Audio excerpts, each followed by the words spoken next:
What's up, YouTube? This is HoneyBee. Joined by Biohazard. Yeah. So we have decided to finally come up with a video discussing tiers in Injustice and the current tier list. Now, the current patch of Injustice, it has been out since, what was it? First week of November? First week of November. So it's been out for a solid month now.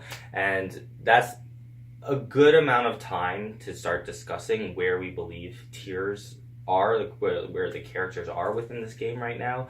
Now, the thing is, obviously, this is all opinionated. This is our opinion. I think, for the most part, we agree on this. Yeah, I pretty much agree on the tier list. There was like one or two kind of selections in a different tier that I was able to kind of like persuade you on and why they belong there. Right. So, for the most part, I think we agree. So, once again, you can't please everyone, but this is going to be categorized into different tiers, and we're going to be doing it in alphabetical order of those tiers. So this is in alphabetical order. It's not exactly that specific order, but we'll get more into that. So to start, we have S plus tier. Now this is the tier where it's just clearly the best, and there's only one character that I believe belongs in this tier. Would you agree with that? Yeah, I think Catwoman belongs in her own tier, much like Coach Steve said. What did he say? He just said he thinks that Catwoman belongs in her own tier. Well, there you go. So there you go. Catwoman, right now, I don't really feel like anyone really can counter her, and is there any character that beats Catwoman at this point? That's the thing. Like, nobody knows if any character actually beats Catwoman, and that's in a game like Injustice, where it's so counterpick heavy, that's a huge tool to have. It's a really strong advantage if you have a character that you can't really counterpick. Like, we were even discussing this before, and you were saying how Black Manta does well against Catwoman. I'm just like, oh, so does he beat her? And you're like, oh, no, he just does well. It's a 5-5. Yeah. So it's like, if you have a character that's like, oh, it's a 5-5, that's good, right? Like, it's clear that's that about as good as it's going to be for that. Catwoman is very, very, very strong. Like, I did try to play her myself at one point, but the thing is, sometimes you just don't mesh with characters like you'd like to, and I know Catwoman is like that for me. I've heard Dragon say how Catwoman is like that for him as well. No, this has been the same way for me. I tried out Catwoman as well, and she's just not my style. I wouldn't be surprised if a lot of the top players have given Catwoman a try, just because we all know how strong she is. But it's just sometimes like a character can click with you or they won't click with you, and obviously Samisha's taken Catwoman to the max. You know, like, he wins online tournaments with her very, very frequently. He does really, really well at majors as well, and obviously, a part of that will come down to the character, and another part of that will come down to the player. But we do believe Catwoman right now is the best character in the game. Yeah. And so, you see guys like Rewind as well doing exactly. Well. You saw guys like Sonic Fox doing really well, but maybe he just doesn't enjoy the character as much, and so because Sonic Fox, I'm pretty sure he mirrored Samisha at some point with beating him with Catwoman. It's like, so Sonic Fox, he can play any character really, but that's on a whole other topic that maybe we'll get to one day. But the next set of tiers we have is the S tier. This is the God tier. This is the God tier. Right now, Catwoman, she's in a tier of her own. The tier after that is S tier. And this is comprised of the next 4 characters that we think kind of round out the top 5. This is actually Dragon's team right here. Oh shit! We have Black Adam, Dr. Fate, Supergirl, and Superman. Oh shit! I actually didn't even realize that. That's legit Dragon's team right there. Yeah. Black Adam, Dr. Fate, Supergirl, Superman. Now, we put these characters in alphabetical order, so it doesn't we don't necessarily believe Black Adam's the second best in the game, right? He could be anywhere in the 2, 3, 4, or 5 range. But these are the characters that if they do have a counter to them, there's very few counters to them, and they just possess really, really strong tools in a lot of matchups that can make it very hard to deal with. And if you have a team like this, like Dragon, there's no real character that you can use to like shut him down. Like, he has an answer for everything. Yeah. No question about it. These are all very, very strong characters with few to no like losing matchups. Maybe some of these have like a couple, but they're all very, very strong characters that we think, I think they could round out that top 5 right there. Next up, we have the A+ tier. Now, this tier is comprised of the next set of characters that are just below that S tier class, but they're still very, very strong. Now, in my opinion, this game is quite balanced. I think you'd agree with that. Then Justice 2, like for the most part, I think the game is really balanced. Yeah, for sure. It's absolutely very balanced. Even when you see the lower tiers, there's a possibility some of them might be useful. Yeah. So you can definitely tell it's a very balanced game. Mm-hmm. So this A+ tier, it has quite a few characters in it. I believe there's 15 of them. So we'll start from the top. We have Atrocitus, Batman, Black Manta, Brainiac, Cheetah, Darkseid, Firestorm, Flash, Green Arrow, Hellboy, Red Hood, Robin, Scarecrow, Starfire, and Wonder Woman. Yeah, that's a lot of names. That's a lot of names. And if you think about it, right, these 15 characters here, that makes, if we combine that with the characters already listed, that's a top 20 right there, right? That's a top 20, and if you're in the top 20, it means you're a good character, right? If you're, let's say you're the 15th best character in the game, right? Or if you're the 6th best character in the game, at this point, it doesn't make that much of a difference because I feel like a lot of these characters are very closely... Yeah, it's, in certain games you might be able to say, this is my top 10. This is like...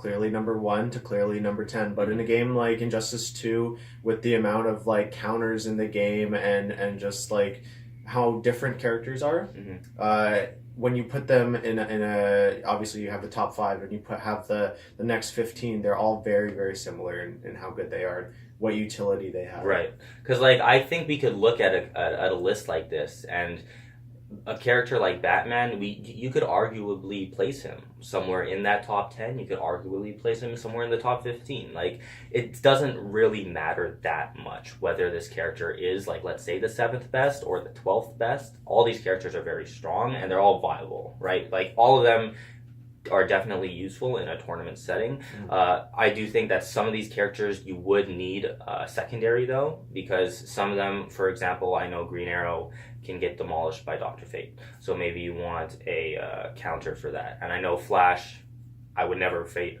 a Wonder Woman with Flash, so you need a counter for that. So there are some characters that will have a bad matchup in there that maybe you need someone else for, but for the most part, they can do well, especially if you have a good bracket in tournament and you don't run into someone really. I find a lot of the A+ tiers, even they might have, a couple of bad matchups, like maybe 4 5s, maybe 6. Yeah. 6 4s, possibly like 1 7 3, but it's not very frequent that you can find something like that. Yeah. So for the most part, these are all very, very strong characters that can definitely compete in a tournament setting. The next list, do you want to read that out? So the next list, the A tier, we have Aquaman, Bane, Black Canary, Blue Beetle, Green Lantern, Harley Quinn, Poison Ivy, Sub-Zero, and Swamp Thing. So that's, I believe, 9 characters there. So these, when you add these 9 characters to the ones previously mentioned, now we're at a top 29 in the game. So these are the characters that round out that 21 to 29 spot, where these characters, they're strong in certain situations, but they do have some troublesome matchups, I guess, or they're just not as good as those other characters previously mentioned. Yeah, you might find, characters like Blue Beetle. A lot of people are struggling with him early on. Yeah.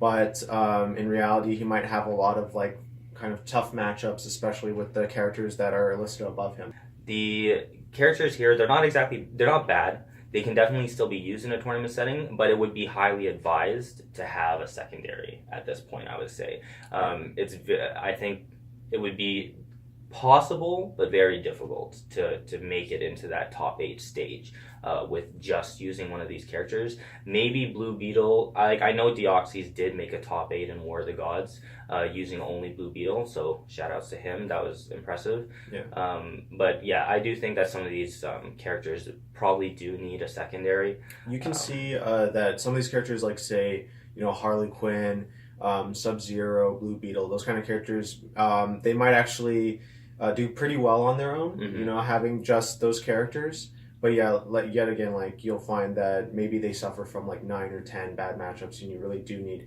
another character to back it up. But you have characters like Bane and Swamp Thing and Aquaman, where their archetype is just, they're going to have a lot of bad matchups. It's just the way that their archetype is. So you really do need another pick for them, but they might be really good in other certain matchups. So. Right. So it's like one of those characters where they could be useful against certain characters in certain situations, but for the most part, yeah, you're going to want someone else to complement them. And last up, we'll have the bottom. Now we have them as a bottom 6.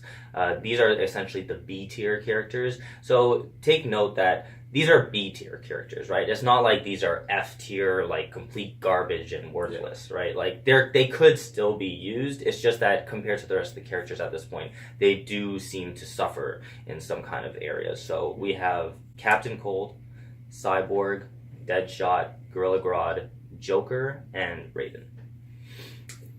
So these characters, especially Deadshot, rest in peace, Deadshot.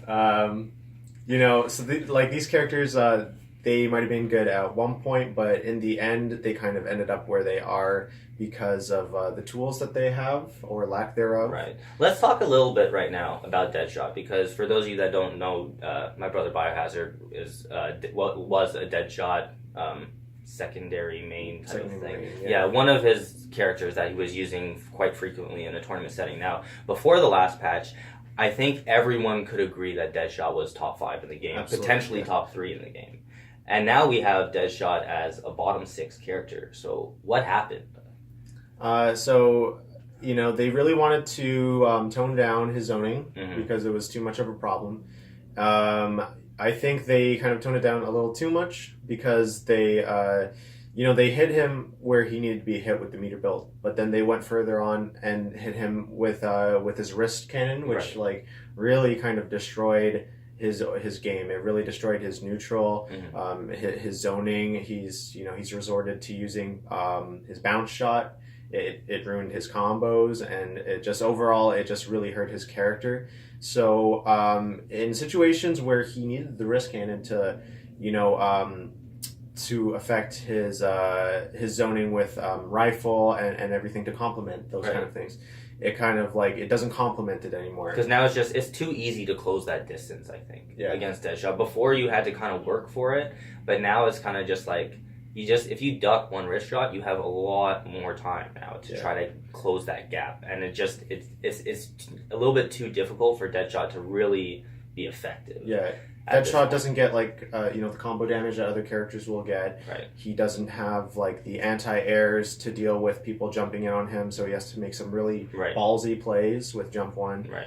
It just turns out to be a cluster fest. Yeah. What was the list of nerfs they gave him? I know that they decreased the meter build on his shots. They decreased the they increased the amount of recovery on the shots as well, and they increased the amount of startup on the shots as well. Yeah. So the shots are just they take longer to shoot and they take longer to recover from. Yeah, so, he's kind of stuck in an animation of just standing there. Yeah, they kind of nerfed that pretty heavily. I know that they also scaled the damage on his knee for some reason. Yeah, so he just can't get even a little bit more damage. Because his damage output was never the problem, right? His damage output has always been mediocre, except for when he's in the corner. Yeah, he could get some good damage, but maybe that's why they scaled the knee. But it's still they kind of went overboard with it. And the clashable rifle. Oh yeah, and the rifle, now you can clash it as well. It's just kind of icing on the cake as to why they nerfed the characters. Just here's another nerf. Yeah, on paper maybe it doesn't sound as bad, but in practice, you can see that Deadshot isn't nearly as effective. We're not sure at this point if he actually has winning matchups at this point. Maybe Captain Cold, I can see that, but who cares? Yeah, who cares? Who cares if Deadshot? Who cares if Deadshot beats Captain Cold? It really doesn't matter. And Captain Cold is another one of those characters where he was very much a utility character for certain matchups. He was good at, right? A lot of the characters that just didn't have projectiles, he was really, really good at those characters. Yeah, and now let me see here. Yeah, okay, and Captain Cold is another one of these characters where, he was a utility character where he was very useful in certain matchups, but not useful in many others, or he could struggle in many others, right? Yeah. And I think that was actually the point of why they nerfed him, because he was so effective. Right. in the matchups that he was effective in. It's like he either did really, really well in certain matchups, or he kind of just didn't do well in certain matchups. It was very like skewed. He didn't have like, I wouldn't say as many like 5/5s and stuff, but he was very, very strong against a character like Catwoman before, where he could just really keep her out and make her stay out. And Robin, I know he beat him pretty bad. He did really well against Flash as well. Bane, yeah. But now he's like, they reduced the amount of time that his snow globe is active. I think they reduced the amount of time that his ice puddle is active when he meter burns it. So he can't keep you out as long. And he, even according to Sonic Fox, he believes Captain Cold is kind of dead now. There's not really much of a point to use him anymore. Because you're going to just get beat countered so easily. Yeah. It's one of those characters. So. And then we have like characters like Cyborg, Grodd, Joker, Raiden. Like Raiden, you don't see anyone really using this character. I never wanted him in the game. Yeah. And now he's just like this slot that's like completely useless. I don't know. I'm not a fan of Raiden being in this game. It would be nice if he was like, I don't even know. I don't even know if I'd want him to be better so that I could see him more. Like at this point, it's like I don't even care. I just want to let him be where he is. I just want to cut him out and just put another character in there. So we have also Grodd in the in the B tier, right? And he might be in the bottom 5 by bottom 6 category, but we might find somebody one day that is just amazing with execution. That's the thing, is like, if Sonic Fox were to pick up Grodd, he would change minds. Right? He tried picking up Grodd, but then he just didn't like him, or he said his cancels are way too difficult. Well, then it's not gonna happen. Like if Sonic Fox is gonna pick up Grodd and just be like, no, fuck this. We find somebody better than Sonic Fox at execution. Then maybe Grodd will be A tier instead of B tier. But there you go, guys. That's basically the tier list we have right now. Obviously, this is an opinion and is subject to change. As a little bonus, I can discuss the Atom a little bit and where I predict he can be. Now, obviously, we don't know that much about Atom. We've seen a brief trailer of him. We've seen some gameplay on the NetherRealm stream. So we are aware of what some of his tools are. But a lot of the time, tier lists, I believe, are based on matchups for the most part. You want characters that can do well against other characters and the like. So if Atom ends up being like this character that can contest with a lot of the other top tiers, it's possible, because back when 2 breath, apparently he can just down 3 right under it, so that is a really good option. So it's possible that he could be a problem, similar to how Catwoman low profiles everything. Maybe he has some really good low profiling options that can give characters a lot of trouble, but we do know that his damage output is supposed to be like less compared to some of the other people, but he does have like really good tools right now. Like he has full screen kind of mind games with his stomp, with the unblockable stomp, with the teleport. He has some zoning options. His trait seems very interesting, but this is all stuff that we're going to have to discover as we play him. But I think it could be safe to predict he could be in the A+ tier, because so many characters are there right now. It wouldn't be unheard of to think that he would be in that with them. I can see the Atom being in the A+ kind of tier, just because of his tools. It all depends on how good he's able to be. It all depends on how good he's able to build meter. Right. If he does build meter like really, really quickly, like then he's a huge problem. Pre-patch like Batman, something like that. That's a meter build. I think is going to be something very important for him, because if he can build meter very easily, he can unblockable stomp you like a lot, right? If he has trouble building that meter, you're not going to really have to worry about that stomp. Yeah. But if he's able to build that meter a lot and threaten you with it and use it, then it can be a very good conditioning tool to get stuff open up. And it's going to be very interesting to see how he does. But essentially, we're going to have to find out, right? So thank you so much for watching this video. All right, take it easy. Peace. What's up, YouTube? My name's HoneyBee, and thank you so much for checking out the latest video. If you haven't subscribed to the channel yet, you can do so by clicking the link in the Christmas tree, or if you want to do some 1v1 sets with myself and support me through Patreon, there is a link for that in the Injustice poster. There are extra videos for you to enjoy right here. Thank you so much. See you next time.